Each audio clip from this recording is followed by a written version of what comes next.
Life and TV. This is Poetry. Well, I'm Poetry. And this is a recap on The Run. I hope the sound is okay. This is for Queen Sugar, Season 6, Episode 1. The title of this episode is called If You Can Enter the Dreaming. I looked up on IMDb to see exactly what this flow is going to be about. If y'all noticed in previous seasons, sometimes the titles are poems, or the titles of poems, or maybe a line from a poem. This season, I'm thinking that all the titles are one particular poem. Last season, it was just dates pretty much. It was trying to walk us through the C19 timeline, which was kind of jacked up how they did it, but still. They were trying to walk us through the C19 timeline. This one, you can tell, it seems like it's a poem or a song. I tried to Google it. I couldn't find it, and maybe it was written specifically for this show. So, hold on, let me get my lip gloss on first. But my lips dry. I haven't had on real lippage in a minute. This is hot chocolate, if y'all was wondering from my line. Okay, so, like the next title of this, so we have, If You Could Enter Their Dreaming, which is the name of episode 1. And Dream With Them Deeply is the name of episode 2. Would you come out into a new you? Or would you come out into a new you? Something like that. So it's going like it's a sentence. It's a complete sentence. It's a complete story. It's a complete poem. So each title is tying in each other. If you can enter their dreaming and dream with them deeply, would you come out? Would you wake up a new you? Something like that. It made me wonder if everything we're watching this season is an actual dream sequence. It never really happened. Because when I watched this episode, I'm going to get back to that in a minute, but when I watched this episode, it didn't seem like it was a dream to me. It seemed like it was a freaking nightmare. And if this is what the borderline was, that's all they could dream about is shit that goes wrong, you know, that's sad. That's sad. Like, you ain't got no happy moments. You can't even be happy and free and empowered in your dreams. That's fucked up. Okay, the reason why I'm doing this in the car, I've tried to watch this episode 3 times, y'all. 1, 2, 3. 3 times I tried to watch this episode. And every time, I fell asleep. I don't know if the episode was just not that moving to keep me into it, or if I was just tired naturally, because I am tired. I'm going to go ahead and throw it out there. Or that was what they wanted us to do. They wanted us to fall asleep and be dreaming with the show, you know, as the title states. So I didn't know but I cannot watch this entire episode all the way through to its entirety. I tried 3 times. I do not know if I have caught everything that I've missed within the 3 times that I've watched it, but I'm doing this recap on The Run right now because I'm not going to watch it again. I'm not going to watch the episode a 4th time. So whatever I miss, y'all please help me fill in the blanks. So this is not going to be really a recap. This is going to be kind of a summary of what I remember while I was awake and in my dream-like state, because the show was still playing as I fell asleep and was possibly dreaming. Okay? So maybe without everything I'm going to say right now was just a damn dream, because I can't remember shit. Or I couldn't stay awake to watch it. So Queen Sugar, we start off with Prosper over at the house with Ralph Angel. I'm not sure what him and Ralph Angel are doing, but Darla is coming out of the house. She full belly. The timeline is 4 months past when the show ended. After the big wedding and everything, this is 4 months later. Well, after the honeymoon and all this stuff, it's 4 months later. Lou was off in D.C. in school. Like I say, Darla, like I say, she belly full. She like at least 4 or 5 months pregnant at this point. Belly full, skin glowing. I think is she pregnant for real? Because I thought she was pregnant for real. Because that's what last season I was like, she pregnant. I thought she was pregnant for real. Anywho, she's off, you know, about to head over to Vise because Nova's having a vaccine drive, and she's dropping off some pies. I thought she said she was doing to Vise. I didn't know Darla baked, but that's what she said she doing. That's what it sounded like she said she was doing. And apparently, Ralph Angel and Vi still have not spoken. Both of them are so damn prideful that no one is going to take that first step to apologize or to say hi or to say a kind word. My thing is, I'm with Ralph Angel on this. I'm really with. I know Ralph Angel said some things that probably hurt Aunt Vi's feeling, but he said nothing but the truth. And Aunt Vi overstepped her boundaries as she always do. I think she called him out of his name. She may not call him a bitch, but she called him out of his name. To me, she stepped on his manhood, slapped him in his face, basically told him that he don't know what he doing as a man in relation to that boy. You know, I'm with Ralph Angel on this, for real. And I'm the type of person at this point in my life, I'm tired of being the bigger motherfucker. I'm tired of people doing me wrong, family members, or anybody really, doing me wrong, saying foul shit about me, and then I have to be the bigger one and say, you know what, we're going to let that slide, let me go ahead. You know, because life is too short. Life is too short for us to still keep accepting abusive people into our damn lives. Life is too short for that. You know, people keep using life is too short as a means to keep us involved or forgiving of toxic people. No, life is too short for us to keep, though, dealing with these motherfuckers. That's what life is too short for. This motherfucking truck right here, he's jumped lanes 3 times. He just slammed in his brake in front of me 3 times. Life is too short for that shit, sir. Drive like you got some goddamn sense. So, daughter though, she's trying to get Ralph Angel to go over there at least just to say hi to Aunt Vi. He was like, no, I ain't about to do it. I'm not about to do it. So she said, okay, fine, like this, I tried. And she goes on about her merry little way. We still dealing with the C-19. As you can see, she still was like, wearing her mask and everything. Prosper still had on his mask. Apparently, Ralph Angel filed a lawsuit. I want to say with the EPA or something like that. It has to do with their land and the farming and how the farmers are treated, or it has to do with monies and stuff like that. It's a big lawsuit, and he's trying to get a lot of the farmers behind him. He's basically taking on the role that Charlie has always taken on, trying to get these farmers to back them. I'm telling y'all, at this point, I'm like, fuck these farmers. You know, they always want to ride with you when you're doing something good, or when they think that they can progress. But as soon as one small, minute thing goes wrong, they're not there to stand with you through the fight. They want to place the blame on you and back out and walk out. You know what I'm saying? I can't do this no more. I don't want to get involved. You was highly involved when you thought it was going to benefit you, but you don't want to stay here and fight. You want to let the borderlands take hold, take reign of everything that y'all got going on, every fight, and then y'all so disagreeing with everything that they say and they do until it look like y'all finna win again. I'm telling you, I'm at this point, fuck these farmers. Like, for real. What farmer has really came to back them up and stood with them? Even I know Prosper is there as quote-unquote family, but what is Prosper really doing for real? He should be the one going out there talking to these motherfuckers. They know him more than they know Ralph Angel. Ralph Angel's a new kid on the block when it comes to farming. His daddy was the farmer. Well, apparently, I don't know how I'm going to do this. Apparently, over these 4 months, over the summertime, Ralph Angel has applied for loans. And it looks like he's taking out a loan against the house or against the farm. And they struggling big time. He got the lenders calling him up, saying, look here, you 60 days past due on your payment. Now, the thing is, being that this is a 4-month period, and he's 60 days past due, like, when the fuck did he get behind? And he was like, yeah, y'all said y'all was going to work with me. Y'all said y'all was going to give me an extension. How many extensions are you able to get within the 4-month period? Not necessarily how many. I'm just speaking of how many times. When have you paid back at all? I don't think probably none. That you are having this conversation that they are giving you 30 more days, they're going to foreclose on the farm.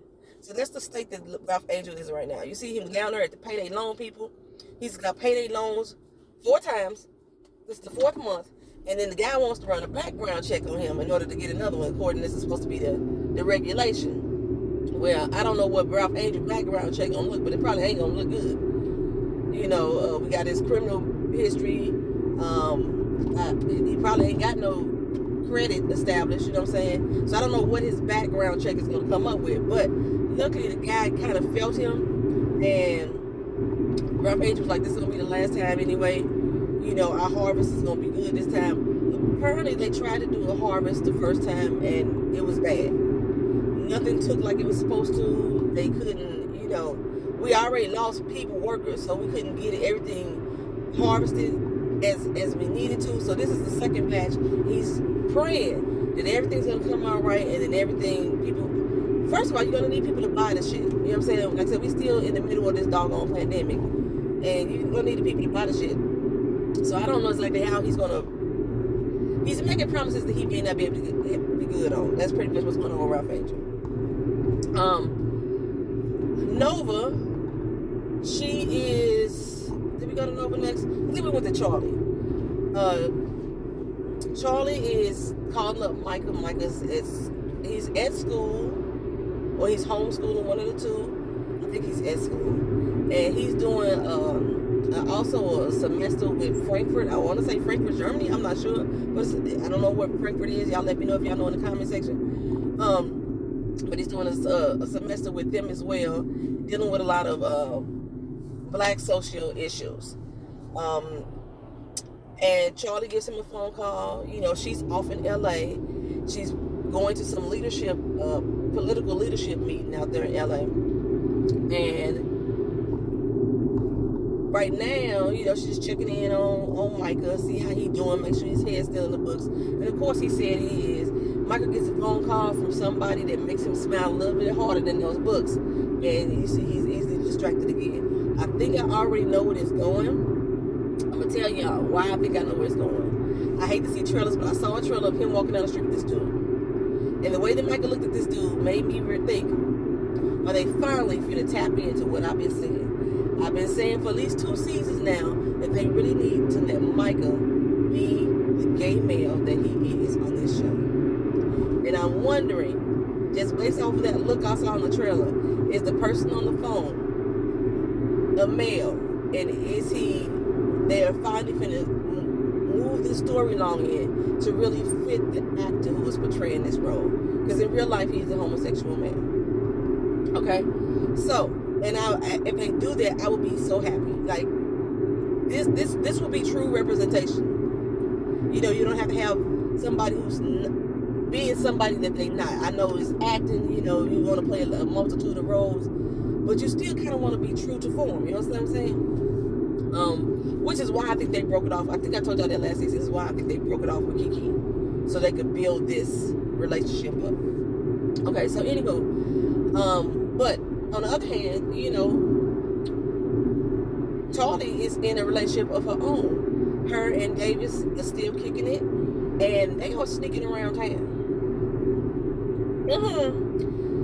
They out in LA when she has her little leadership meeting. She doesn't have to be, at the little thing for 2 days, but she's got Davis there with her. And at first I was like, why the fuck they sneaking around? Don't nobody know them? I had to remember LA is where they started. And with the big scandal that they had as far as their relationship was and how it all broke down, if anybody, paparazzi, anybody saw them together in this capacity, oh, what the scandal it would be.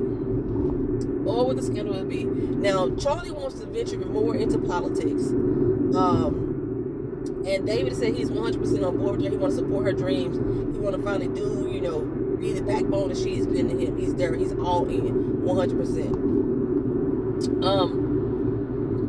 Charlie said, well, if we're going to be serious about this, then we need to let the family in on what's going on. Now, what threw me about that conversation right there is that later on, I mentioned that Charlie is, ain't got her head in the game. She have her gallivanting around, running up after Davis West. So if I know, surely everybody else know, because I don't know how to keep shit to herself. I don't believe. Well, actually, she ain't really talked to the rest of the family, so she's talking to Nova. Well, Hollywood know that she's messing around with Davis. So I don't know how Vi knew. Oh, that's right. Charlie went to talk to her about that situation. That's right. Charlie went to talk to her. So Vi know and Darla know. So I guess the key person to tell would be Micah. Okay, so Aunt Vi, like I said, speaking of sneaking around, Aunt Vi is sneaking around. She's tiptoeing off to this hotel to drop off food to this unknown person. She's making these secret phone calls. I think it's Billy, which is Prosper's daughter. Billy hasn't been around. She hasn't showed up, and I don't know why she would be staying at a hotel and not like talking to her daddy at this point. I don't know what the dynamic is, but Prosper make it seem like he loves his daughter so doggone much, and why she would appear now. So, but I think that's who it is in the hotel. I don't think she's cheating on Hollywood, but they trying to set it up to make it look like she's cheating on Hollywood. And like I said, we already talked about Aunt Vi's, pride and how she just won't let go, and she's still angry at Ralph Angel, and she think he owe her an apology. I think everybody owe her the world. She's always the one who was playing a devil's advocate in her role. She's, oh gosh, what was I finna say? Oh, about Nova. She's pissed off about Nova trying to defund the police, this, that, and the third. Nova is, 4 months after, Calvin being arrested by Internal Affairs. I was surprised Internal Affairs showed up, then he's no longer a cop, but okay, they should just arrest him. But still, she's 4 months behind, so now she's working on trying to defund the police, and she's working with an actual black officer who's giving her intel on the mistreatment of black officers within the NOPD. But the story is so hot. He paranoid, talk to her. He trying to look over his shoulder. He don't want to really be a source for her, but he's scared to talk about it, but he wants to talk about it, which is I think a lot of black officers are like that. In addition to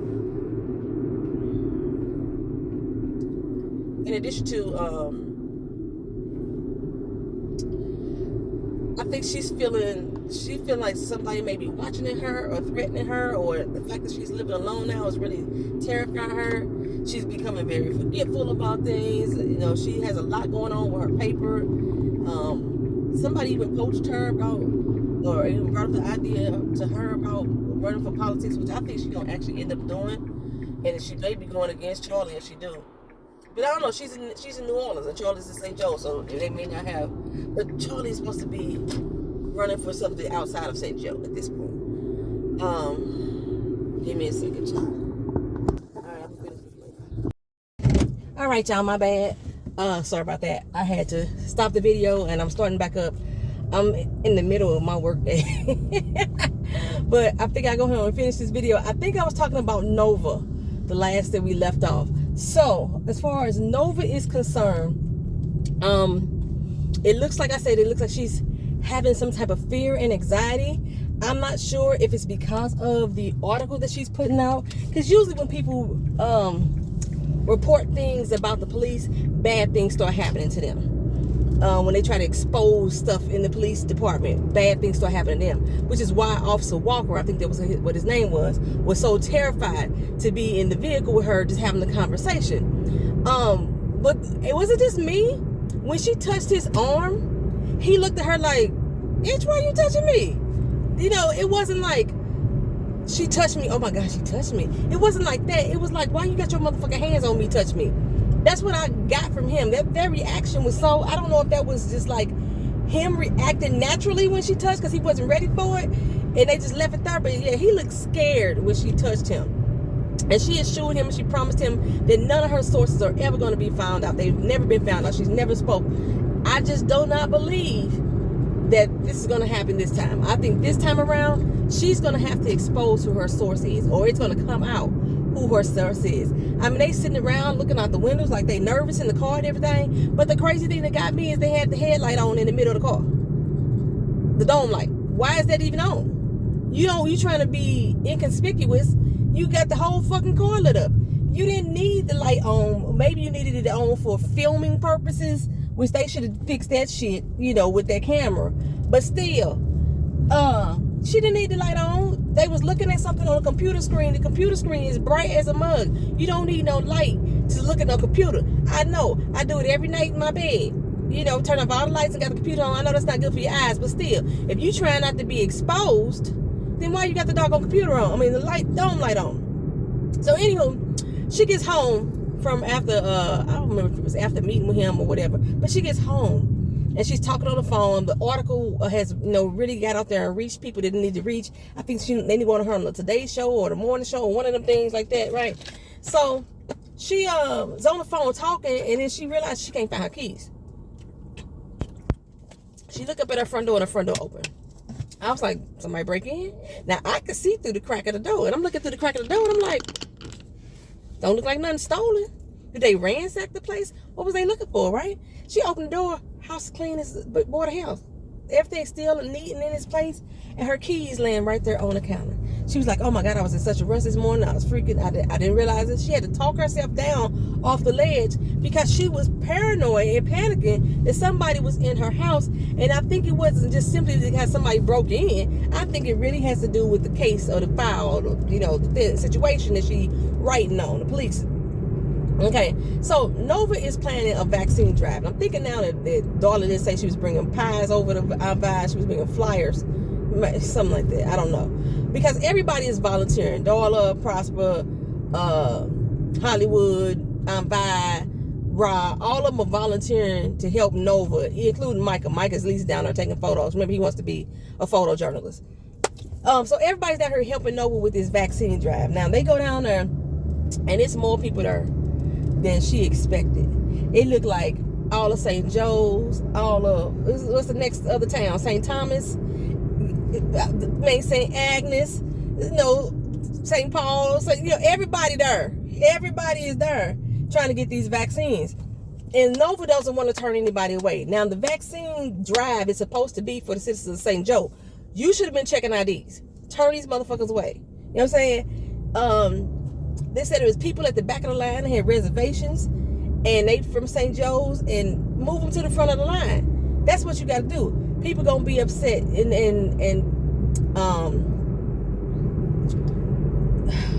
Nova is trying to quelch the tension. She don't want to have any type of animosity going on, right? Well, there was this one guy and his wife and kids, I believe, that came there for the vaccine. They wasn't registered. Their name wasn't on the list. They didn't even live in St. Joe's. The woman's supposed to be a nurse or what have you, but everybody forgot their ID. Now, I know that you're supposed to have an ID when you go get these vaccines. So you can't get no vaccine, ma'am, if none of y'all got identification. Even if she was allowing people from other parishes, you still don't have any type of ID. They have to put your name and information on that vaccination card. They don't have any type of ID. So the people getting upset with her. Now, she all nervous because they got Confederate flag plates.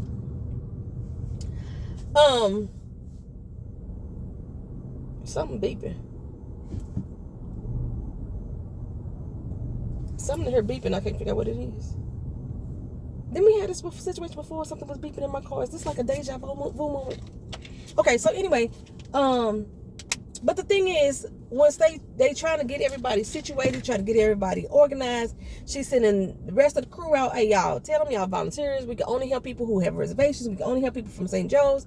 If you have any questions, go to the desk and they'll handle it from there. This, that. While she's explaining all this stuff to them, the dude with the Confederate flag on his plates jumped out and grabbed a handful of vaccines. Now when he grabbed a handful of vaccines, of course nobody gave chase. Fuck it, I guess they're gonna let him have it, but they don't know how many he took. She only had like 50 left for the people that was there, and they had over 100 people in line. So Nova decided to call the police. Micah's like, call the police for what? She was like, so they can handle this shit. We need at least a police presence. I guess she wasn't gonna send the police after the vaccine still up. She should have. Get that motherfucker plates. I know quite sure he got some plates on the back that ain't covered with the Confederate flag. Report his ass. You took his name, that his name wasn't on the list. You can remember something about his name, do something. But instead, she wanted to just have a police presence there that Michael was not happy with. And I was like, since she has put this article out about defunding the police, is the police gonna show up? Are they gonna protect her? Are they gonna give a damn? Because that's basically the response. The police feel like you're attacking them when they have been attacking us. Hey.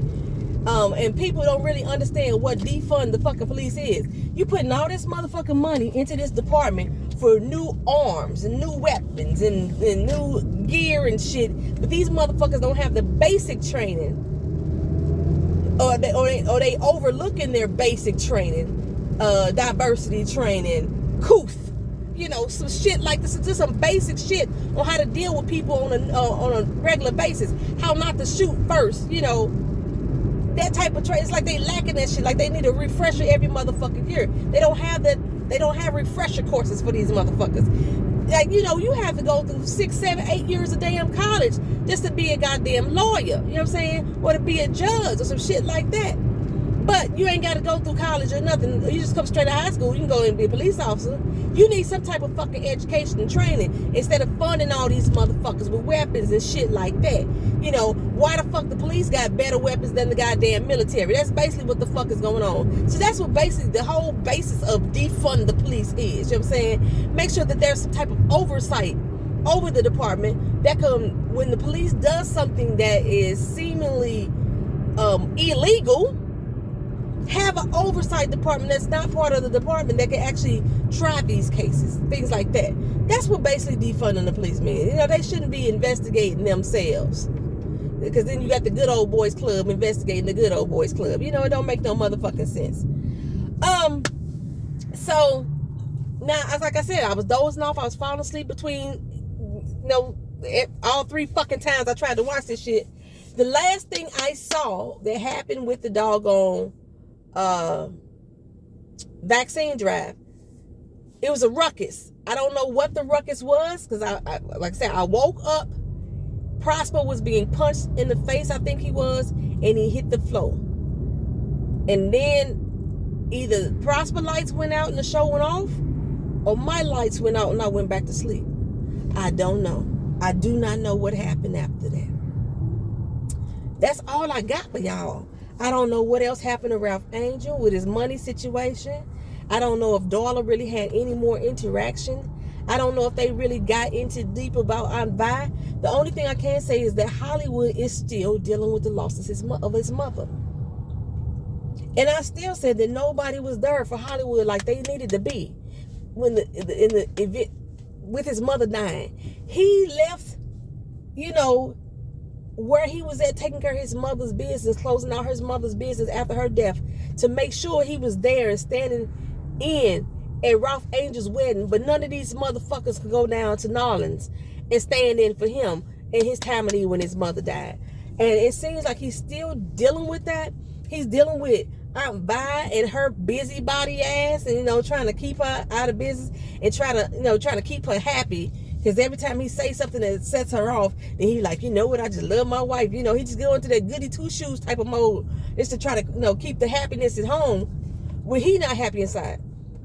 Hollywood is breaking down. He having a mental breakdown. And I was hoping that his Good for the Soul crew, I don't remember what they was called, his group, talk piece group that he's supposed to have, this should be 4 months later, that it helped him as well. But it doesn't seem like it. It seems like this is something that nobody else knows but him. He's down here